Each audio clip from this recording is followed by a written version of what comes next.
The breakfast rush at Rosie's kitchen was in full swing when three men in black, tactical gear burst through the front doors. At exactly 9:23 a.m. Emma Rodriguez was wiping down table 12, moving with the practiced invisibility of someone who'd perfected the art of being overlooked. She noticed them immediately, not because they looked obviously dangerous, but because something in their coordinated movement, their scanning eyes, and the way they positioned themselves near exits screamed professional training. What happened next would transform a woman the neighborhood called just another struggling single mom into a legend that would be whispered about in intelligence circles for years to come. But to understand how Emma Rodriguez became the person who could outwit international terrorists with nothing but quick thinking and a lifetime of deadly skills, you have to know where her story really began. Before we jump back in, tell us where you're tuning in from, and if this story touches you, make sure you're subscribed, because tomorrow I've saved something extra special for you. The morning sun cast long shadows across the cracked linoleum floor of Rosie's kitchen, a 24-hour diner nestled in the heart of downtown Phoenix, Arizona. The building itself was a relic from the 1960s, faded red vinyl booths, chrome fixtures that had seen better decades, and a neon sign that buzzed like an angry wasp, but somehow still managed to draw customers from the surrounding office buildings and apartment complexes. Emma Rodriguez moved between the tables with fluid efficiency, her movements so practiced they seemed choreographed. At 34, she'd been working the morning shift for 3 years, and to most customers, she was as invisible as the background music that played softly from speakers that crackled with age. She wore the standard uniform, black pants, white button-down shirt with Rosie's Kitchen embroidered in fading red thread, and comfortable sneakers that had walked thousands of miles across this same floor. Her appearance was carefully constructed to be forgettable. Medium height, shoulder-length brown hair always pulled back in a simple ponytail, minimal makeup except for a touch of lip gloss, and reading glasses that hung from a chain around her neck. Everything about her screamed ordinary working mother, trying to make ends meet, which was exactly the impression she'd spent 3 years cultivating. The regulars knew her as reliable and efficient. Coffee stayed hot, orders arrived accurate, and she remembered exactly how Mr. Patterson liked his eggs, and that Mrs. Chun always wanted extra napkins for her granddaughter. But beyond professional competence, Emma Rodriguez might as well have been part of the furniture. She was the single mom who worked double shifts, who never talked about herself, who minded her own business and expected others to do the same. What none of them knew was that Emma Rodriguez wasn't her real name. 3 years ago, she'd been Captain Sofia Vasquez, one of the youngest officers ever promoted to lead an elite counter-terrorism unit for the U.S. Army's Intelligence and Security Command. She'd spent 8 years hunting down international terror cells, dismantling bomb networks, and conducting operations that never made the evening news because their success was measured by the attacks that never happened. The transition from that life to this one had been as carefully planned as any military operation she'd ever executed. New identity documents, established work history, credit reports that painted the picture of a woman who'd moved to Phoenix after a difficult divorce, seeking a fresh start for herself and her young daughter. Every detail had been meticulously crafted to create someone utterly unremarkable. Rosie's Kitchen served as the perfect cover. The diner attracted a steady stream of blue-collar workers, office employees grabbing quick breakfast, and late-night customers looking for coffee and comfort food. The clientele was diverse enough that a new face wouldn't attract attention, but regular enough that she could blend into the routine. More importantly, the location at the intersection of Central Avenue and Van Buren provided excellent sight lines to multiple government buildings, making it an ideal surveillance post for someone monitoring potential security threats. Not that she was supposed to be monitoring anything. Officially, Sofia Vasquez was dead, killed in a helicopter crash during a classified operation in Syria, that had gone catastrophically wrong. The military funeral had been closed casket, attended by grieving colleagues who believed they were burying a hero. The reality was far more complicated. The Syrian operation had uncovered evidence of a conspiracy that reached into the highest levels of military intelligence.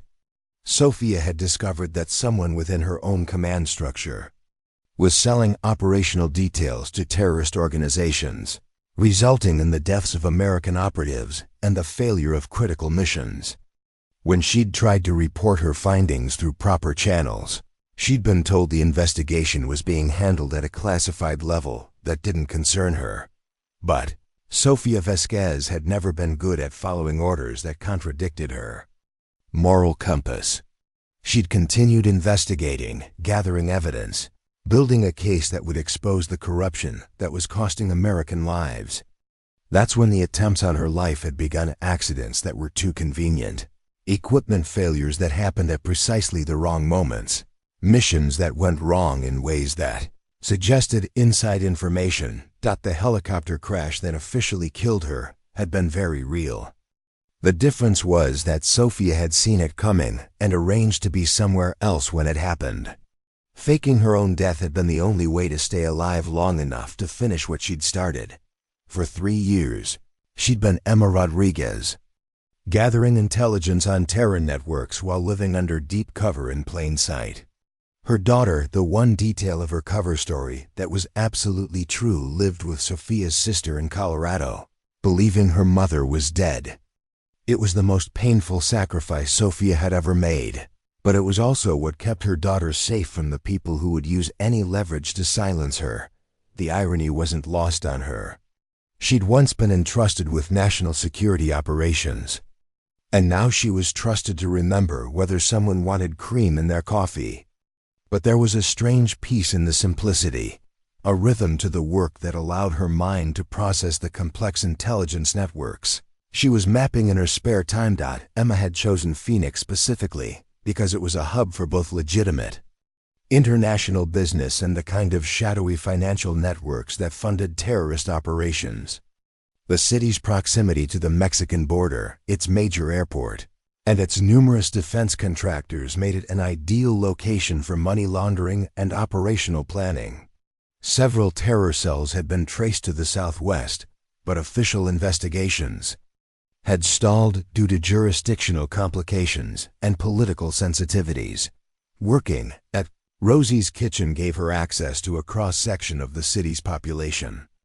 Businessmen discussed deals over breakfast that sometimes involved shell companies she was tracking. Government contractors grabbed coffee between meetings that touched on security protocols she needed to understand.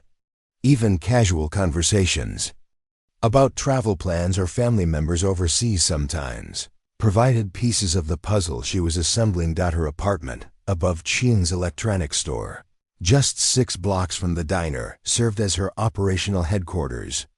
The second bedroom had been converted into a sophisticated intelligence center, complete with encrypted communication equipment, multiple computer systems, and files that documented 3 years of painstaking investigation. To anyone who might stumble across it, the setup would look like the obsessive hobby of a conspiracy theorist. In reality, it was the work of a highly trained intelligence officer building an airtight case against a network of traitors and terrorists. The challenge was doing it all alone. In her previous life, Sophia had commanded a team of specialists, each with their own expertise and resources. Now she was a one-person operation, gathering intelligence, analyzing patterns, and preparing evidence that could eventually be presented to the few people in government she still trusted. It was exhausting work, made more difficult by the constant need to maintain her cover identity, but this morning felt different. For weeks, she'd been tracking unusual activity in several of her target networks. Increased communication between known operatives, movement of funds through previously dormant accounts, and references to something called Phoenix Rising that seemed to be planned for the near future. Her instincts, honed by years of counterterrorism work, were screaming that something significant was about to happen. as she refilled the coffee pot and prepared for the morning rush. Emma Rodriguez had no idea that her 3 years of careful invisibility were about to end in the most violent way possible. The terrorists she'd been hunting were about to walk through her front door, and the woman they thought was just another waitress was about to remind them why Captain Sofia Vasquez had been one of the most feared operatives in American intelligence. Asterisk. The ordinary morning was about to become anything but ordinary, and Emma Rodriguez was about to discover that sometimes the best place to hide from your enemies is right in front of them, until the moment you decide to stop hiding. Preparing and narrating this story took us a lot of time, so if you are enjoying it, subscribe to our channel. It means a lot to us. Now back to the story. The breakfast crowd at Rosie's kitchen followed predictable patterns that Emma had memorized down to the minute. At 7 a.m. sharp, Detective Ray Thompson would claim his usual corner booth, ordering black coffee and wheat toast while reviewing case files he thought no one could see. By 7:15, the construction crew from the Morrison Building project would fill the counter stools, their hard hats lined up like soldiers as they demolished plates of eggs and bacon before their shift. Dr. Sarah Mitchell, a pediatric surgeon from Phoenix Children's Hospital, always arrived at exactly 7:30, sitting alone with her medical journals and a cup of Earl Grey tea that she'd nurse for exactly 23 minutes before rushing off to save young lives. The morning regulars had created an ecosystem of routine that allowed Emma to move among them like a ghost, observing without being observed. This particular Thursday morning carried an undercurrent of tension that only someone with Emma's training would notice. Dr. Mitchell seemed distracted, checking her phone more frequently than usual. Detective Thompson kept glancing toward the windows as if expecting trouble. Even Jose Ramirez, the normally boisterous foreman of the construction crew, spoke in hushed tones with his workers. Emma refilled coffee cups and took orders while her mind processed these subtle anomalies. 3 years of intelligence work had taught her that the most dangerous threats often announce themselves through the smallest changes in routine. A government contractor who usually discussed mundane logistics was suddenly talking about enhanced security protocols. A financial advisor who normally focused on retirement planning was making cryptic references to volatile market conditions and protecting assets during uncertain times. The most concerning conversation came from Table 6, where 2 men in expensive suits were discussing what they called elevated threat assessments for major Phoenix landmarks. Emma's enhanced hearing, a skill developed through years of surveillance work, caught fragments about soft targets and maximum impact scenarios. That made her blood run cold, but it was the conversation at Table 9 that triggered every alarm bell in her trained consciousness. 3 women who appeared to be tourists were speaking in what sounded like casual English, but Emma's ear for languages detected subtle linguistic patterns that suggested they were native Arabic speakers, carefully modulating their accents. More importantly, they were discussing visiting the federal building, the airport, and the convention center, all locations that appeared on her target analysis as potential sites for coordinated attacks. Emma continued serving coffee and clearing tables while conducting a mental inventory of the tactical situation. Rosie's kitchen had 4 exits: the main entrance, a side door that led to the parking lot, a back exit through the kitchen, and an emergency fire escape that accessed the roof. The building's older construction provided both advantages and disadvantages: thick walls that could stop small arms fire, but also limited sight lines and potential structural vulnerabilities. Her equipment was necessarily limited by her cover identity: the tactical knife concealed in her boot, a small canister of pepper spray attached to her keychain, and a modified smartphone that could access encrypted communication networks. Not exactly the arsenal she'd once commanded, but enough to work with if the situation demanded action. The real challenge was maintaining her cover while gathering the intelligence she needed. Emma excused herself to refill coffee supplies in the kitchen, using the opportunity to activate the discreet recording device hidden in her uniform's name tag. If these conversations were planning what she suspected, every word could be crucial evidence for the eventual prosecution. Carlos Mendez, the day shift cook, was preparing for the lunch rush when Emma entered the kitchen. A former Marine who'd served 2 tours in Afghanistan, Carlos had always treated Emma with the respectful distance of someone who recognized that still waters ran deep. He'd never asked questions about why a single mother seemed to have unlimited knowledge about current events or why she sometimes spoke with the precise diction of military training. "Busy morning," Carlos observed, not looking up from the grill where he was preparing burger patties for the upcoming lunch crowd. "Different kind of busy," Emma replied carefully. "Lots of new faces today. Tourists, maybe." Carlos paused in his work, meeting her eyes with the sharp attention of someone who'd learned to read between the lines in combat zones.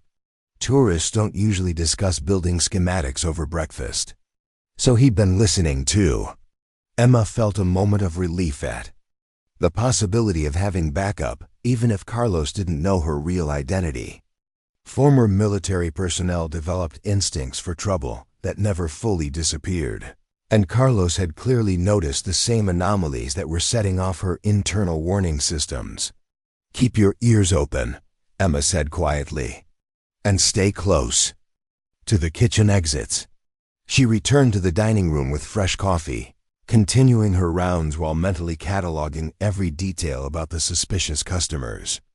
The 3 women at table 9 had spread out what appeared to be tourist brochures, but Emma's trained eye recognized architectural diagrams disguised as innocent sightseeing materials.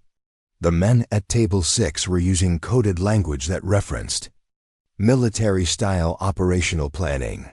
Even the apparent tourists were asking questions about local security protocols that went far beyond normal visitor curiosity. Emma's phone buzzed with a text message that appeared to be from her daughter's school, but the coded language told a different story. Her intelligence contacts had detected increased chatter about Phoenix area targets, with references to an operation called Desert Storm, scheduled for sometime in the next 48 hours. The timing coincided with a major international trade conference being held at the convention center, an event that would bring together high-value targets from multiple countries. The pieces were falling into place with terrifying clarity. Phoenix Rising, the operation she'd been tracking for weeks, wasn't just another terrorist plot. It was a coordinated attack designed to maximize casualties while sending a message about American vulnerability. The trade conference would provide international media coverage, ensuring that whatever happened would be broadcast globally within minutes. Emma's mind raced through tactical calculations while she maintained her cheerful waitress persona. If her analysis was correct, Rosie's kitchen wasn't just a random location chosen by terrorists who happened to be hungry. The diner's position near major government buildings and transportation hubs made it either a staging area for the attack or a target itself.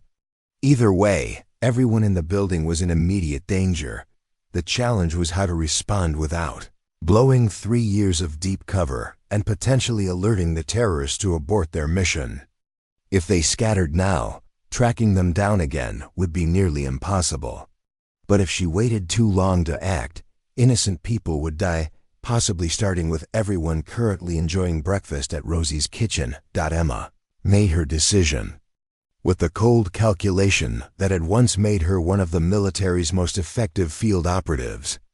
She would continue gathering intelligence until the last possible moment, then transition from surveillance to direct action. The terrorists thought they were dealing with an ordinary waitress in an ordinary diner. They were about to learn that Captain Sofia Vasquez had never really died. She'd just been waiting for the right moment to resurrect herself. As she refilled Dr. Mitchell's tea and smiled at Detective Thompson's attempt at small talk, Emma Rodriguez prepared for the most important performance of her life. In the next few hours, she would either prevent a catastrophic terrorist attack or die trying. But either way, Her 3 years of invisible service were about to end in spectacular fashion. The calm before the storm was about to shatter, and Phoenix would never be the same. At 9:20 a.m., Emma's carefully maintained world began to collapse with the arrival of a man she recognized, but had hoped never to see again. Vincent Shaw walked through the front door of Rosie's kitchen with the casual confidence of someone who owned every room he entered. Tall, impeccably dressed in a charcoal gray suit that probably cost more than most people made in a month, Shaw had the kind of distinguished appearance that made strangers trust him immediately. Emma knew better. 3 years ago, Colonel Vincent Shaw had been her commanding officer, her mentor, and ultimately, her greatest betrayal. He was the man whose corruption had cost the lives of dozens of American operatives, the traitor she'd been gathering evidence against when her world had exploded into flames and forced disappearance. Shaw chose a table directly in Emma's section, making eye contact with her for just a moment longer than necessary. The message was clear. He knew exactly who she was, and her carefully constructed cover had just been blown wide open. "Coffee, sir?" Emma asked, her voice steady despite the adrenaline now flooding her system. 3 years of preparation for this moment, and it was finally happening. "Black coffee, Emma," Shaw replied, using her cover name with the kind of emphasis that suggested he knew it wasn't real. "And perhaps you could recommend something from the menu. I find myself with some time to kill this morning." The threat was subtle but unmistakable. Shaw wasn't here for breakfast. He was here because the Phoenix Rising operation was moving into its final phase. And somehow he'd discovered that Captain Sofia Vasquez was still alive and operating in his territory. Emma poured his coffee with hands that didn't tremble, though her mind was racing through tactical calculations. Shaw's presence meant the terrorist cell wasn't operating independently. They had inside support from someone with access to classified intelligence and operational resources. It also meant that whatever was about to happen had the backing of someone powerful enough to coordinate international terror networks with corrupt American military officials. "Our breakfast special is quite popular," Emma said conversationally, playing her role while studying Shaw for any sign of his intentions. "Eggs, bacon, hash browns. Very explosive flavor." Shaw's smile was cold and knowing. "I'm sure it is. Tell me, Emma, how long have you been working here? You seem like someone with interesting experience." Before Emma could respond, her attention was drawn to movement near the front windows. The 3 men in black tactical gear she'd noticed earlier were now positioned outside the diner, no longer making any pretense of casual observation. Their coordinated positions and the way they checked their watches suggested a timeline that was rapidly approaching 0 hour. "Excuse me for just a moment," Emma said to Shaw, moving toward the coffee station while her mind shifted into full operational mode. The presence of armed operatives outside meant the diner was either about to become a command center for the larger operation or elimination site. Designed to clean up loose ends, including her dot, she caught Carlos's eye in the kitchen and made a subtle hand signal that any former military would recognize. "Danger. Prepare for contact."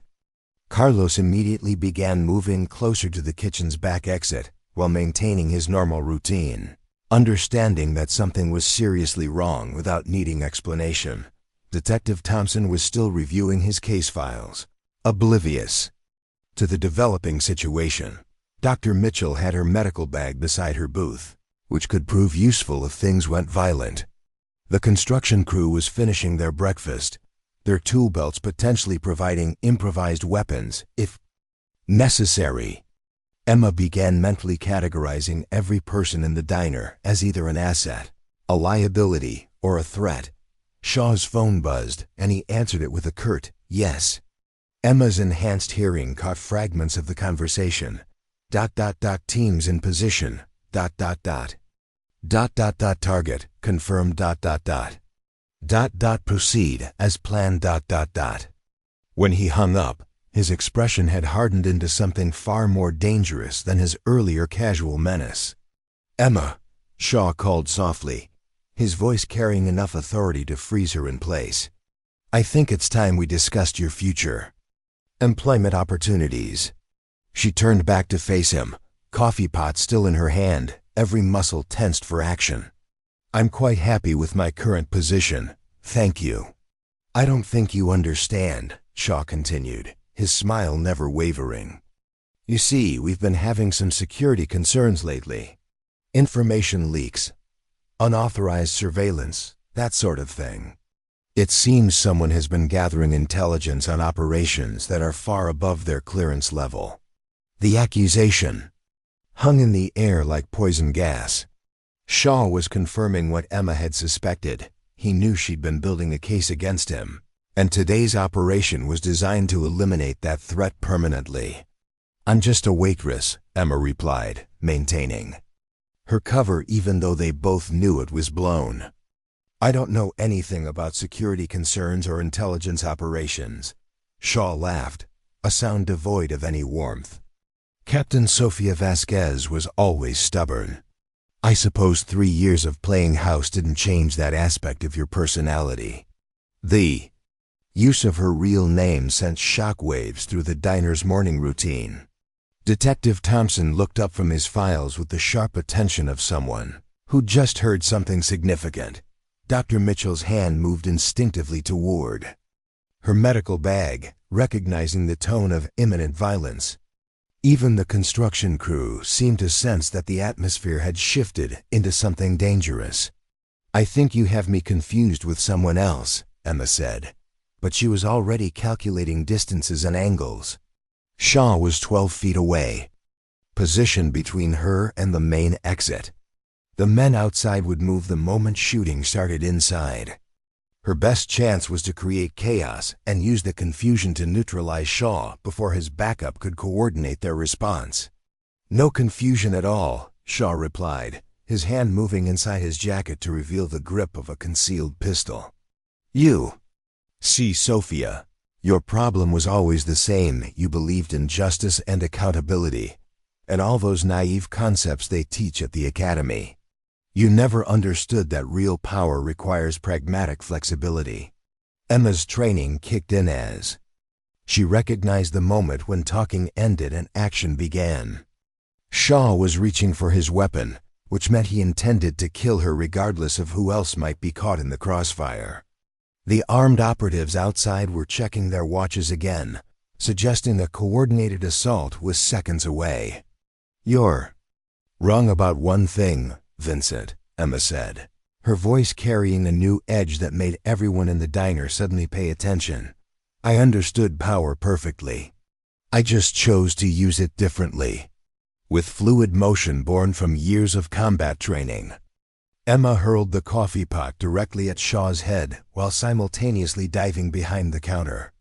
The ceramic shattered against his face, hot coffee blinding him temporarily and causing his first shot to go wide, shattering the front window instead of finding its intended target. The diner erupted into chaos as customers screamed and dove for cover. Detective Thompson was drawing his service weapon while trying to shield civilians behind overturned tables. Dr. Mitchell was crawling toward her medical bag while calling 911 on her cell phone.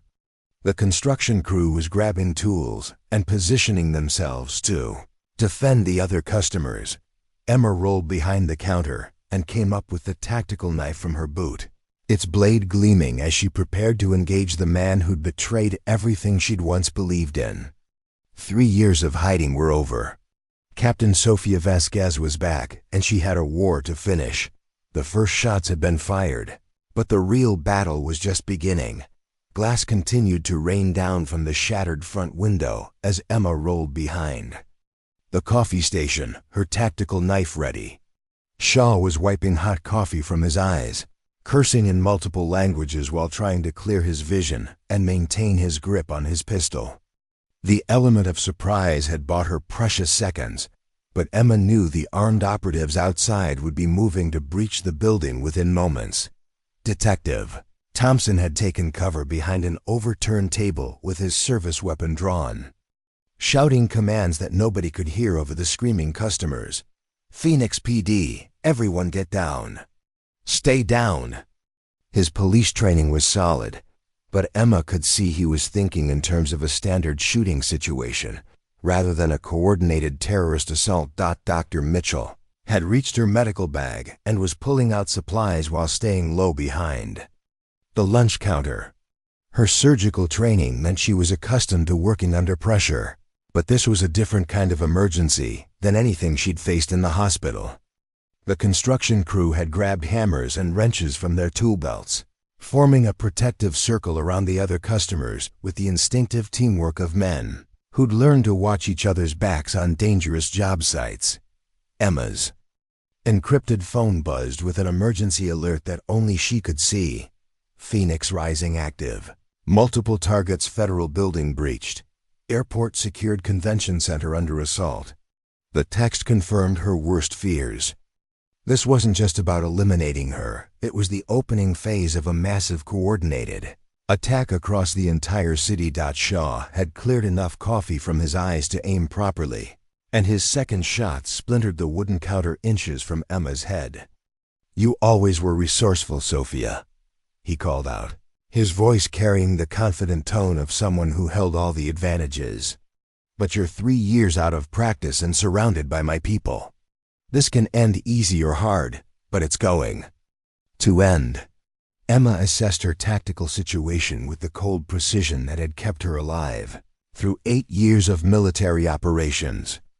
Shaw was positioned near the front window with clear sight lines to most of the diner, but his back was exposed to the kitchen.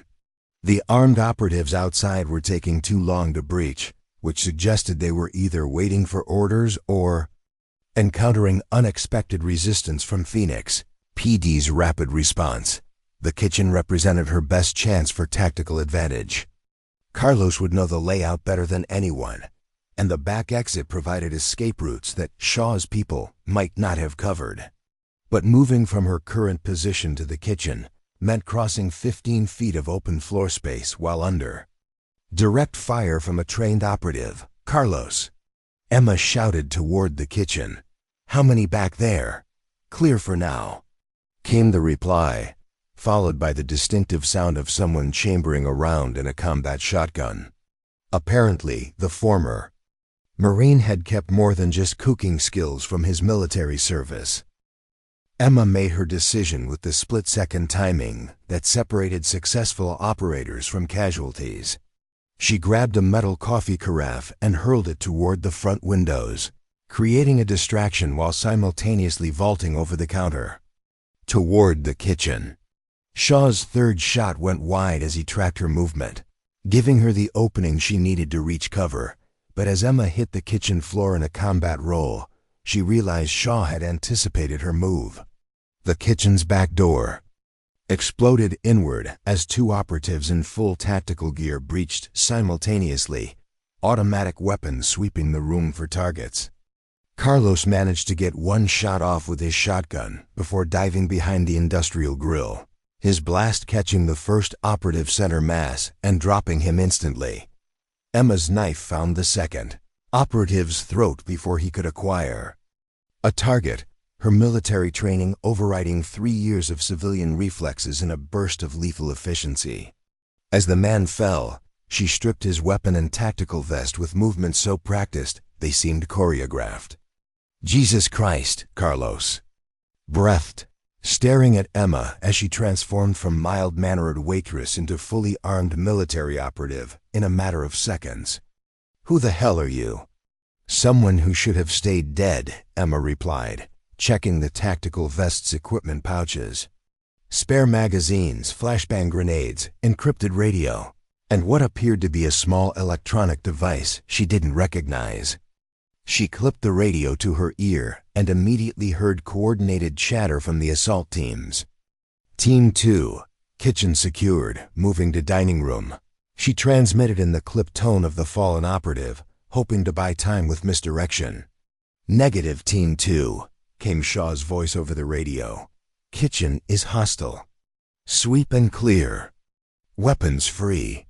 Emma's deception had lasted exactly 10 seconds before Shaw's tactical awareness caught the inconsistency. But those 10 seconds had given her crucial intelligence. There were at least 4 teams operating in the immediate area, with additional assets positioned around the convention center and federal building. More importantly, she now understood the true scope of Phoenix Rising. This wasn't just a terrorist attack, it was a false flag operation designed to justify expanded military authority and domestic surveillance powers. Shaw and his conspirators were planning to use the chaos of terrorist attacks to implement emergency measures that would permanently expand their control over American intelligence operations. "Carlos, there's a back exit through the storage room," Emma said, handing him a spare magazine for his shotgun. "Get out now and call this number." She scribbled digits on a napkin. "Tell them Sofia Vasquez is alive and Phoenix Rising is active. They'll understand." The former Marine studied her with the sharp attention of someone who'd learned to read people in combat zones. "What about you?" "I've got 3 years of evidence against these people hidden in my apartment," Emma replied, adjusting the tactical vest and checking her weapon. "If I don't make it, that evidence dies with me, and Shaw wins." "Then don't die," Carlos said simply, extending his fist for a brief bump that conveyed more respect and understanding than any lengthy conversation could have achieved. Emma made her way back toward the dining room, using the kitchen service window to assess the tactical situation. Shaw had moved to a better defensive position behind an overturned table, coordinating with his operatives through the radio while keeping Detective Thompson and the civilians pinned down with intermittent fire. The 3 suspicious women from Table 9 had revealed themselves as part of Shaw's team, producing concealed weapons and taking positions to control the diner's exits. What had appeared to be innocent tourists were actually highly trained operatives who'd been conducting final surveillance before the main operation launched. Detective Thompson was bleeding from a shoulder wound, but still returning fire with the determined accuracy of someone who'd spent years on Phoenix PD's tactical unit. Dr. Mitchell had managed to reach 2 wounded customers and was providing medical treatment while staying low behind overturned furniture. The construction crew was using their tools and teamwork to create improvised defenses, proving that courage came in many forms. But Emma could see the tactical reality. Shaw's people had superior numbers, better equipment, and coordinated training. The civilians were brave but outgunned, and Phoenix PD's response was being delayed by simultaneous attacks across the city. In approximately 5 minutes, this would become a massacre unless someone changed the fundamental dynamics of the engagement. Emma checked her weapon one final time and prepared to do what Captain Sofia Vasquez had always done best: turn impossible odds into victory through superior tactics, precise violence, and the absolute refusal to let evil triumph over good. The hunter was about to become the hunted, and Vincent Shaw was about to learn why. Sofia Vasquez had been considered one of the military's most dangerous assets. Emma positioned herself at the kitchen service window, studying the tactical situation in the dining room with the analytical mind that had once made her indispensable to military intelligence. Shaw's operatives had established overlapping fields of fire that effectively trapped the civilians, but their positioning revealed a critical flaw. They were thinking like a containment team rather than an assault force, which meant they had orders to keep people alive for a specific reason. The realization sent ice through Emma's veins. This wasn't an elimination operation at all. Shaw wasn't here to kill her. He was here to capture her, along with anyone else who might have witnessed her true capabilities. The Phoenix Rising attacks across the city were providing cover for something much more sinister: the systematic abduction of anyone who could testify about the conspiracy. Dr. Mitchell caught Emma's eye from her position behind the overturned booth, where she was treating wounded civilians. The surgeon made a subtle gesture toward her medical bag, then pointed toward Detective Thompson's position. Emma understood immediately. Mitchell had more than medical supplies in that bag, and she was asking permission to use whatever else she'd been carrying. Emma nodded once, then spoke into the captured radio with the voice of the operative she'd eliminated. "Team leader, we have multiple witnesses to the target's capabilities. Recommend containment protocol rather than elimination." Shaw's voice crackled back immediately, suspicion evident in his tone. "Team 2, verify your position and status." "Kitchen." "Secure. Maintaining overwatch on dining room," Emma replied, hoping her vocal disguise would hold for a few more seconds. "Negative. Team 2. Kitchen team is down. Identify yourself immediately." The deception had bought her perhaps 30 seconds of intelligence, but it was enough.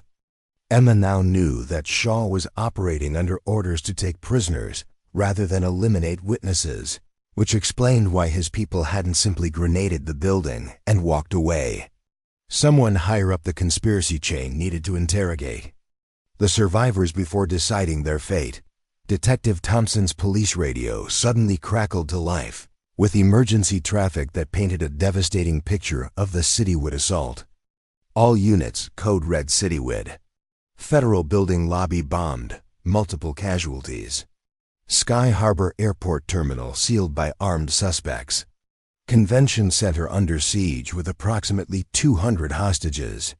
SWAT teams are spread thin, ETA unknown 4. Rosie's kitchen incident." Emma processed this information while checking her ammunition count.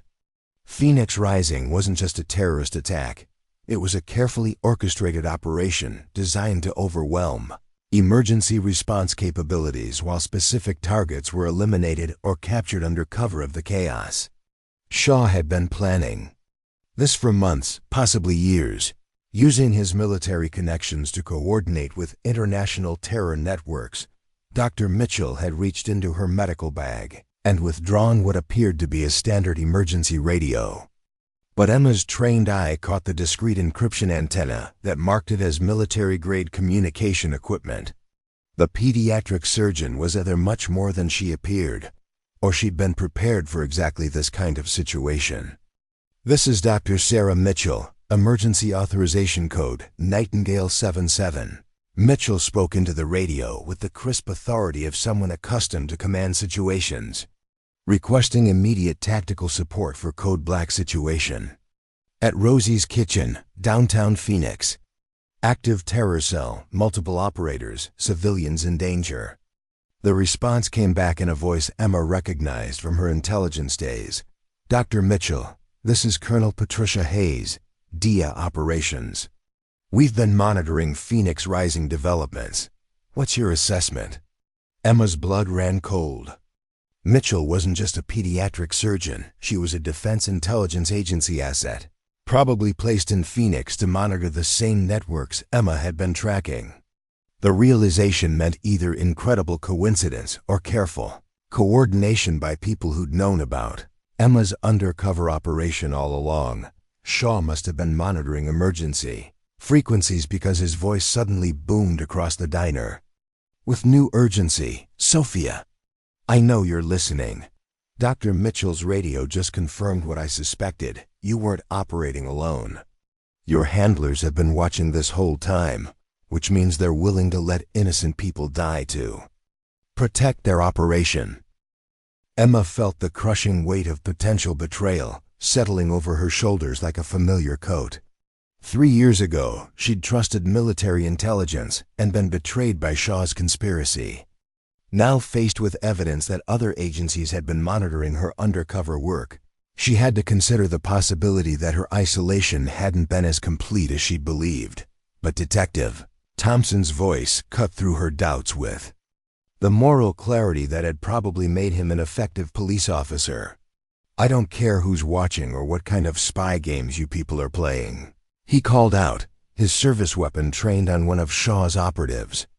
"I've got injured civilians who need medical attention and a terrorist cell holding up a diner in my city. Someone better start fixing this situation real fast." The detective's words crystallized Emma's thinking. Regardless of who might have been watching her operation or what larger games were being played. People were dying right now because of Shaw's conspiracy. Her duty wasn't to intelligence agencies or military hierarchies, it was to the innocent. People caught in the crossfire. Emma made her tactical decision with the same certainty that had guided her through 8 years of successful operations. She activated her own encrypted phone and sent a burst transmission to the evidence files hidden in her apartment. If she didn't survive the next few minutes, at least the documentation of Shaw's crimes would be automatically released to every major news outlet and congressional oversight committee simultaneously. "Shaw," Emma called out, her voice carrying across the diner with new authority. "You want to discuss betrayal and loyalty? Let's talk about Syria, about Operation Sandstorm, about the 23 American operatives who died because you sold their positions to the highest bidder."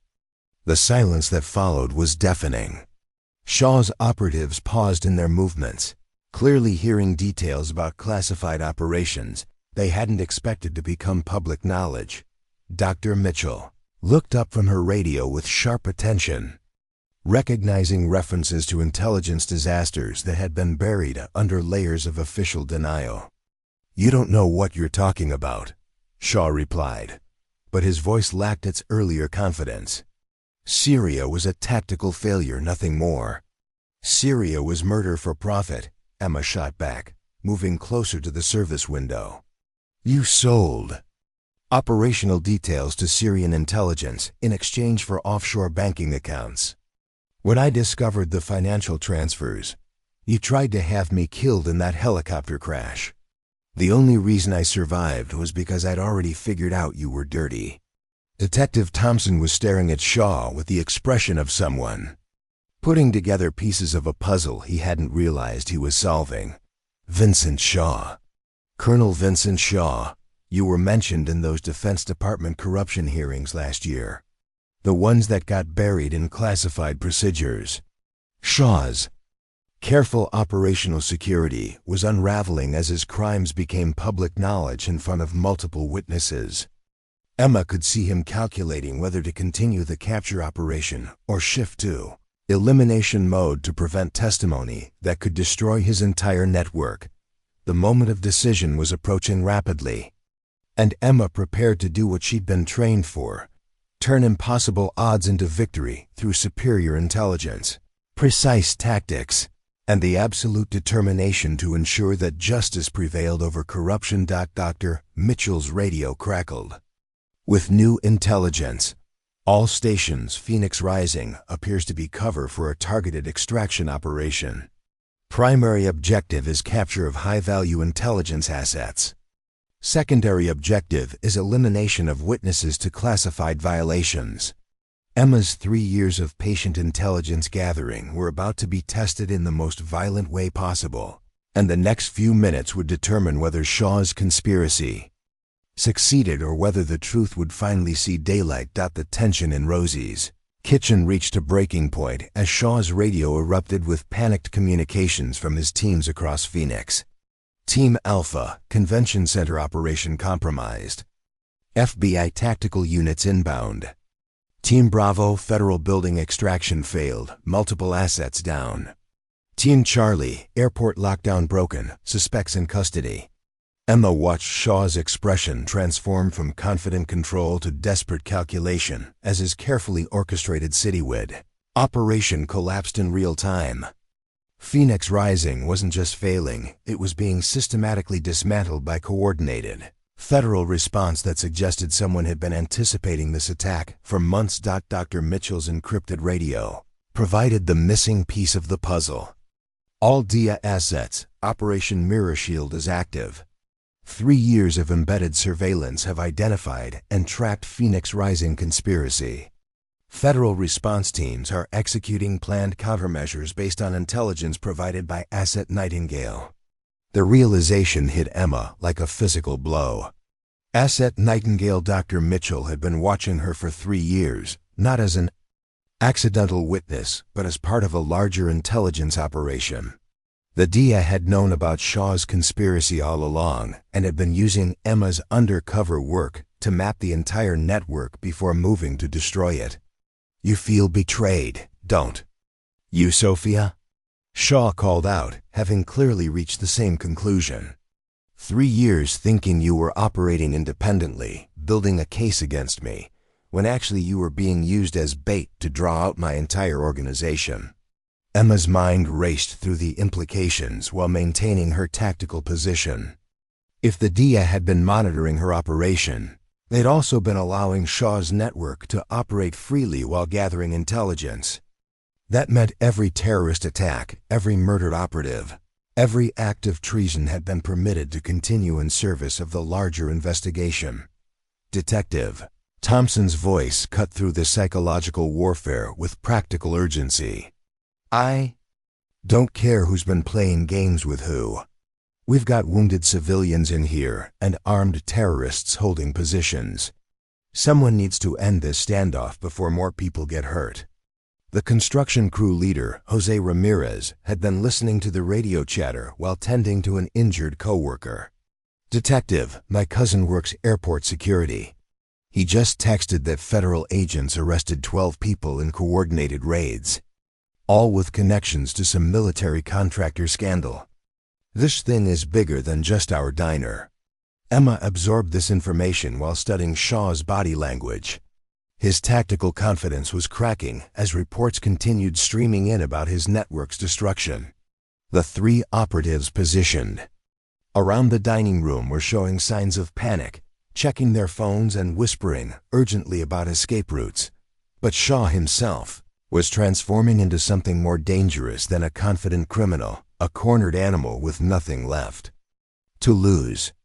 Emma recognized the psychological profile from her counter-terrorism training. When true believers faced total failure, they often chose spectacular destruction over capture. Dr. Mitchell, Emma called out carefully. What's the federal response? Timeline for our location? FBI Tactical is 20 minutes out, came the reply. DIA wants all witnesses preserved for testimony. Local PD is being rerouted to assist with other incidents. 20 minutes was an eternity in a tactical situation where Shaw was rapidly losing reasons to keep anyone alive. Emma could see him calculating whether killing everyone in the diner would provide enough chaos to facilitate his escape, especially if he could frame it as Emma's responsibility. Shaw's next words confirmed her fears. Sophia, your handlers may think they've won, but they've made one critical mistake. They assumed I cared more about my network than my principles. Some causes are worth dying for. Emma caught the subtle hand signal Shaw made to his operatives, a military gesture that meant prepare for scorched earth protocol. Whatever Shaw was planning, it involved eliminating all evidence and witnesses. Regardless of his earlier orders about taking prisoners, the game was changing again, and Emma had to adapt faster than her enemies could escalate. She activated her tactical radio on Shaw's frequency and spoke with the authority of someone who'd commanded operations across 3 continents. All Shaw network operatives, this is Colonel Sofia Vasquez, U.S. Army Intelligence. Your operation is blown, your targets are compromised, and federal agents are en route to your positions. You have one opportunity to surrender with reduced sentences rather than face terrorism charges that carry life imprisonment. The psychological impact was immediate. Shaw's 3 operatives exchanged uncertain glances, clearly recognizing Emma's real rank and the legitimacy of her offer. These weren't true believers. They were mercenaries and corrupt officials who joined Shaw's conspiracy for money, not ideology. Don't listen to her, Shaw commanded, but his voice carried a note of desperation that undermined his authority. She's a traitor who faked her own death to escape justice. Nothing she says can be trusted. Dr. Mitchell chose that moment to reveal another layer of the operation. Actually, Colonel Vasquez's death was a joint DIA Army intelligence operation designed to protect a deep cover asset while she gathered evidence against your network. Every communication, every financial transfer, every operational detail has been documented for the past 3 years. Emma felt a complex mixture of vindication and manipulation. Her isolation and suffering had been real, but it had also been orchestrated by people who'd used her dedication to justice as a weapon against Shaw's conspiracy. The personal cost: 3 years separated from her daughter, living in constant danger, building relationships she'd have to abandon, had been considered acceptable collateral damage. But Detective Thompson's pragmatic voice refocused everyone's attention on immediate survival. I count 3 terrorists, multiple wounded civilians, and about 15 minutes before this situation gets even more complicated. Can we please focus on getting everyone out alive? Shaw made his final decision with the cold calculation of someone who'd committed too many crimes to ever see freedom again. Sophia, you want to save these people? Meet me outside, alone, and we'll settle this the way we should have 3 years ago. Otherwise, everyone in this diner dies when federal agents breach the building. Emma understood the tactical reality. Shaw was offering single combatto one-on-one confrontation that would give his remaining operatives time to escape, while potentially eliminating the primary witness against his network. It was a desperate gambit, but one that might preserve some civilian lives if she could end the threat quickly enough. The parking lot in 2 minutes, Emma replied. Come alone. Shaw smiled for the first time since the shooting began. Just like old times, Sophia. Except this time, only one of us walks away. As Shaw moved toward the front exit, Emma made rapid preparations for what might be her final mission. She checked her weapon, adjusted her tactical vest, and sent one last encrypted message to her sister in Colorado. Tell my daughter that Mommy kept her promise. Some fights are worth everything. Dr. Mitchell caught her arm as she prepared to leave. Colonel, you don't have to do this alone. Federal backup is en route. Backup is 15 minutes away, Emma replied. These people don't have 15 minutes. She moved toward the door that would take her outside to face the man who'd betrayed everything she'd once believed in, knowing that the next few minutes would determine whether justice or corruption would ultimately prevail. The invisible waitress was about to step into the light for the final confrontation that would define her legacy. The Phoenix morning sun cast harsh shadows across the parking lot behind Rosie's kitchen as Emma stepped through the rear exit, her tactical gear gleaming against the weathered asphalt.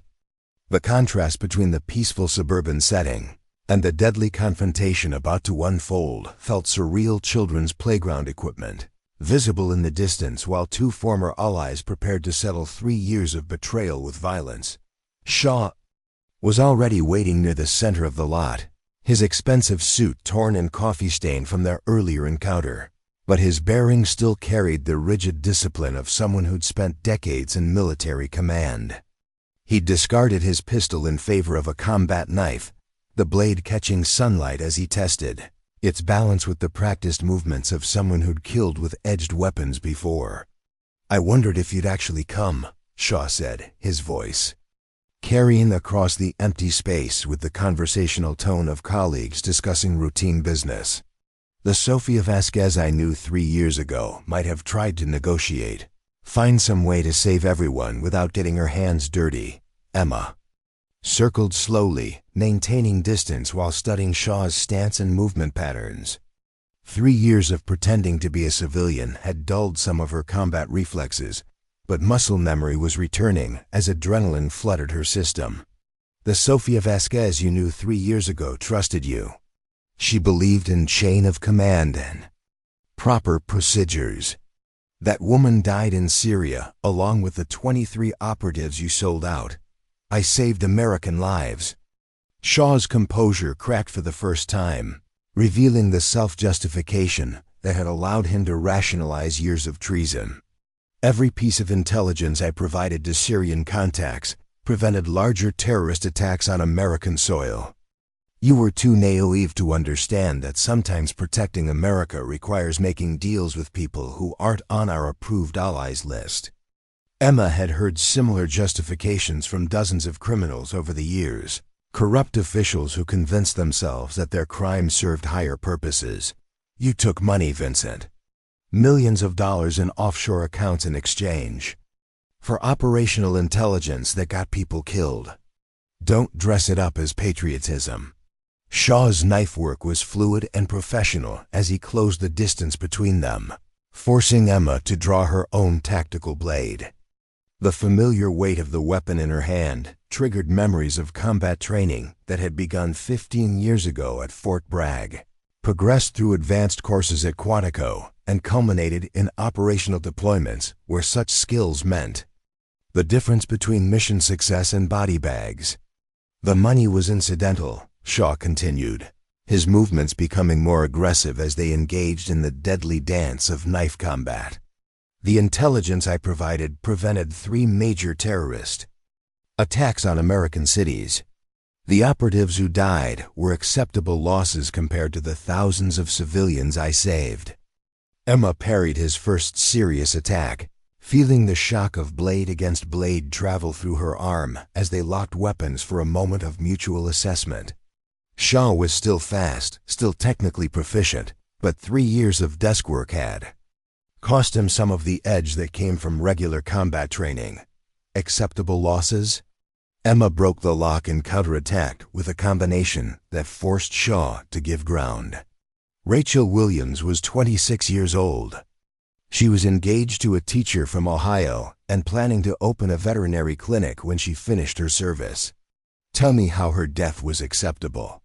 Shaw's response was a vicious thrust aimed at her midsection, blocked only by the ceramic plates in her tactical vest. The impact staggered her but also provided an opening for an elbow strike that caught Shaw in the ribs and sent him stumbling backward. You always personalized everything, Shaw gasped, pressing a hand to his side while maintaining his defensive posture. That's why you never would have made an effective senior officer. Real leadership requires the ability to make decisions based on strategic necessity rather than emotional attachment to individual personnel.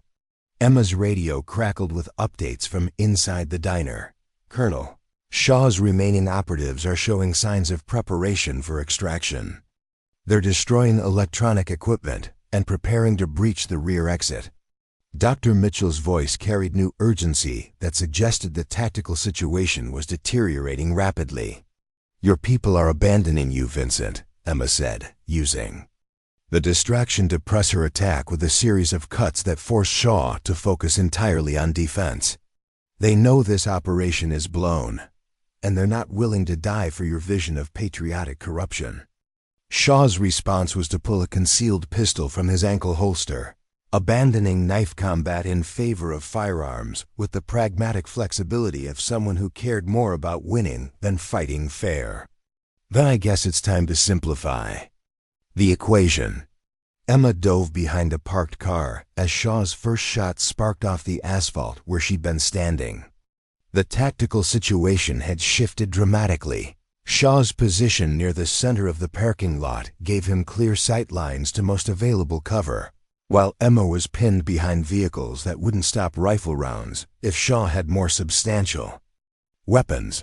But 3 years of intelligence work had taught Emma to think beyond immediate tactical considerations.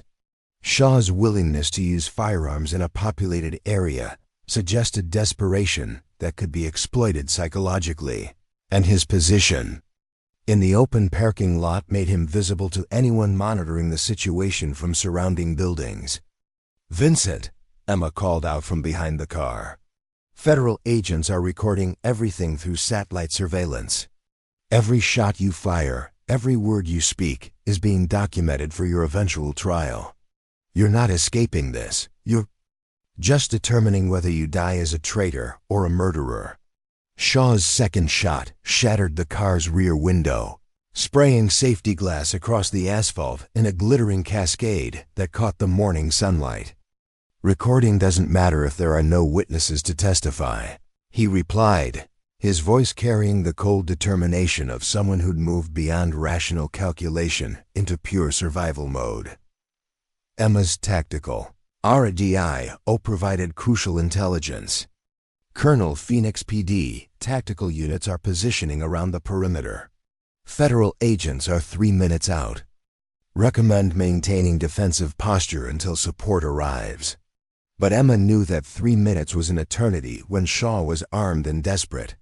More importantly, his remaining operatives inside the diner were probably planning to use civilian hostages as human shields during their extraction attempt.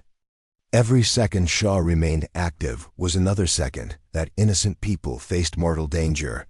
Emma made her decision with the same certainty that had guided her through 8 years of successful military operations. She activated a small device from her tactical vest, one of the flashbang grenades she'd taken from Shaw's operative, and prepared to end this confrontation with overwhelming violence rather than prolonged tactical maneuvering. Asterisk. "Vincent, you're right about one thing," Emma called out, her voice carrying across the parking lot with new authority. "Real leadership requires making difficult decisions. But you never understood the difference between necessary sacrifice and profitable betrayal."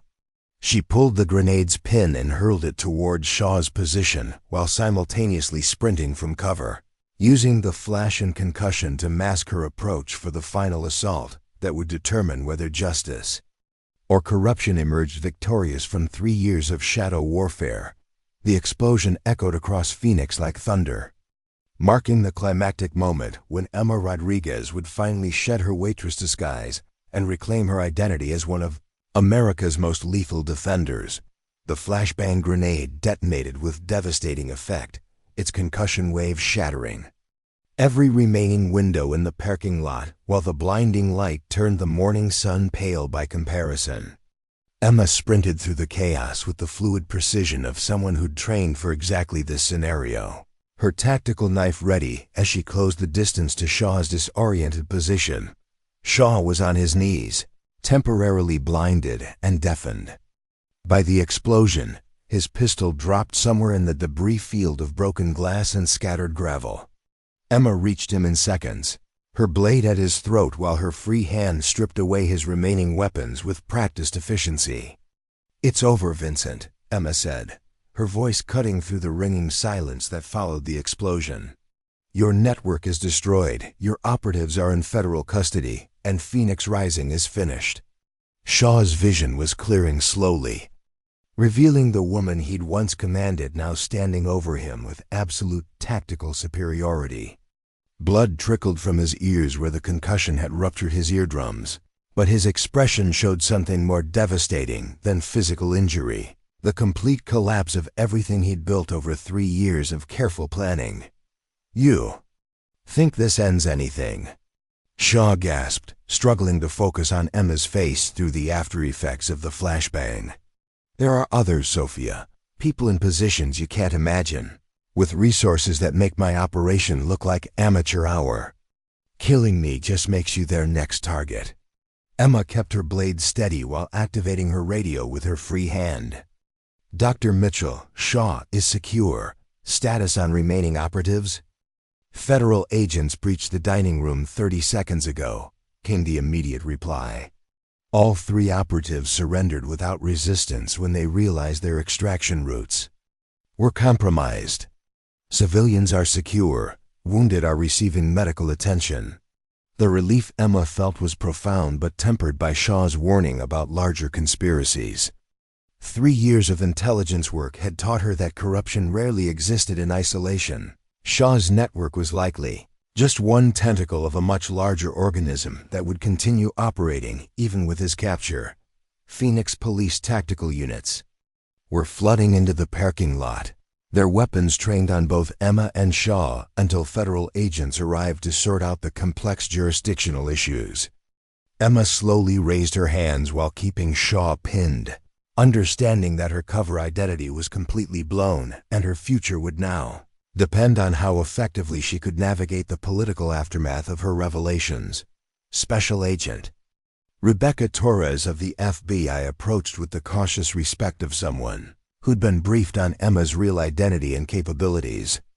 "Colonel Vasquez, I'm Agent Torres, FBI Counterterrorism Division." We've been coordinating with Dia on Operation Mirror Shield for the past 18 months. Emma studied Torres' face, looking for signs of deception or hidden agendas. 18 months? The Dia told me they'd been monitoring for 3 years. The monitoring began 3 years ago, Torres confirmed, helping Emma secure Shaw with federal restraints. But the active operation to dismantle his network only started 18 months ago when we confirmed the scope of his conspiracy. Intelligence gathering provided the foundation, but we needed time to identify all the players before moving to arrest.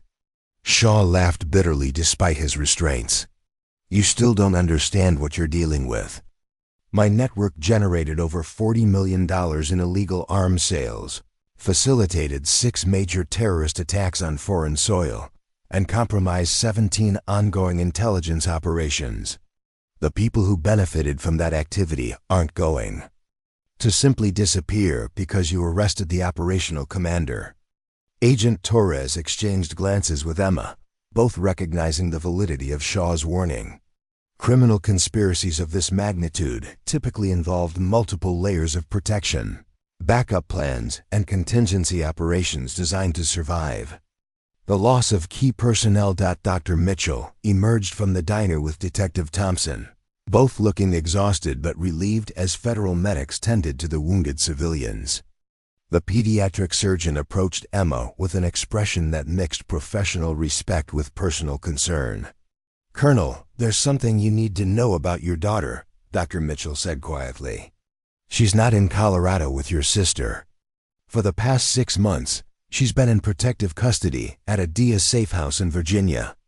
We received intelligence that Shaw's people had identified her location and were planning to use her as leverage against you." Emma felt the world shift beneath her feet as 3 years of careful assumptions crumbled.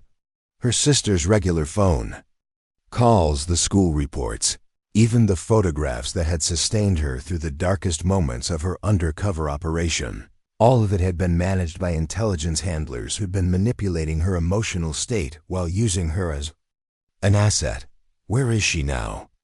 Emma asked, her voice tight with the controlled fury of someone who'd been systematically deceived by the people she'd trusted to protect her family. "Safe," Agent Torres interjected. "And she's been told that her mother is alive and working on an important mission that required her to disappear temporarily. She's been asking when she can see you again." The emotional manipulation was staggering in its complexity.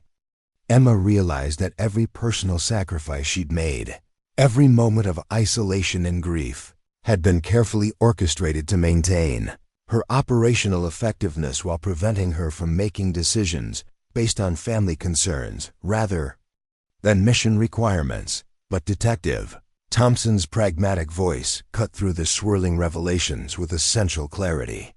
"Colonel, whatever games these federal agencies have been playing, you just saved dozens of innocent lives and exposed a major terrorist conspiracy. That matters more than bureaucratic manipulation." Emma looked around the parking lot, taking in the scene of federal agents processing evidence, paramedics treating wounded civilians, and news helicopters circling overhead to document the dramatic conclusion of Phoenix Rising. In a few hours, the story would dominate national news cycles, but the classified details of Shaw's conspiracy would remain buried in government files that most Americans would never see. Shaw was being loaded into a federal transport vehicle when he made one final attempt to undermine Emma's victory. "Sophia, ask your new federal friends about Operation Blackwater. Ask them how many other deep cover assets they've manipulated into doing their dirty work while thinking they were serving justice." Agent Torres's expression darkened at the mention of Operation Blackwater, confirming that Shaw's final revelation contained uncomfortable truths about intelligence community practices that extended far beyond his individual crimes. "Colonel Vasquez," Torres said formally, "you have a choice to make. You can return to official military service with full reinstatement and commendation for your undercover work. Or you can accept civilian consultant status and help us investigate the larger networks that Shaw was connected to." Either way, you'll be reunited with your daughter and your service to the country will be officially recognized. Emma considered her options while watching the diner where she'd spent 3 years, serving coffee and building relationships with people who'd accepted her as nothing more than a hard-working single mother. Those relationships had been based on a false identity, but the connections had been real, and the community had shown genuine courage when faced with mortal danger. "I want to see my daughter first," Emma said finally. "After that, we'll discuss how I can best serve a country that apparently considers deception and manipulation to be acceptable tools for managing its own defenders." 6 months later, Emma Rodriguez officially resigned from military service and opened a small security consulting firm in Phoenix, working exclusively with local businesses and community organizations that needed protection from the kinds of threats that federal agencies were too bureaucratic to address effectively. She kept an apartment above Chun's electronics store, not because she needed the cover anymore, but because the neighborhood had become home in ways that military bases never had. Her daughter, Maya, adjusted to life in Phoenix with the resilience of children who understand that sometimes parents have to fight for things that matter more than personal comfort. She attended the local elementary school, made friends with the children of Rosie's Kitchen's regular customers, and slowly began to understand that her mother was someone special without needing to know all the classified details. Detective Thompson became a regular visitor, bringing case files that occasionally required Emma's unique expertise in identifying international threats that local law enforcement wasn't equipped to handle. Dr. Mitchell continued her pediatric surgery practice while maintaining her DIA connections, serving as an unofficial liaison for intelligence matters that affected civilian populations. Even Carlos returned to work at Rosie's Kitchen, which had been rebuilt and reopened under new management after becoming one of the most famous diners in America. He never asked Emma about her real identity, but he always kept an extra shotgun behind the grill and maintained the kind of situational awareness that suggested he understood that some neighborhoods attracted more than their share of trouble. Shaw was sentenced to life imprisonment without parole after a classified trial that exposed the full scope of his conspiracy while protecting operational details that could compromise ongoing intelligence work. His warnings about larger networks proved accurate, leading to additional investigations that Emma occasionally consulted on when federal agencies needed someone with her unique combination of skills and moral clarity. The invisible waitress had become visible in ways that extended far beyond her original mission, transforming from a deep cover asset into a community leader who understood that real security came from protecting the people and places that made life worth living. Emma Rodriguez had finally found her true identity, not as a soldier following orders or a spy living lies, but as a protector who chose her own battles and fought them on her own terms. And sometimes, late at night when the diner was closed and the neighborhood was quiet, Emma would walk past Rosie's Kitchen and remember the morning when everything changed. When a woman pretending to be just a waitress reminded the world that heroes come in the most unexpected forms, and that the most important battles are often fought by people whose names never appear in history books, but whose courage ensures that freedom survives for another generation. Up next, you've got 2 more standout stories right on your screen. If this one hits the mark, you won't want to pass these up. Just click and check them out.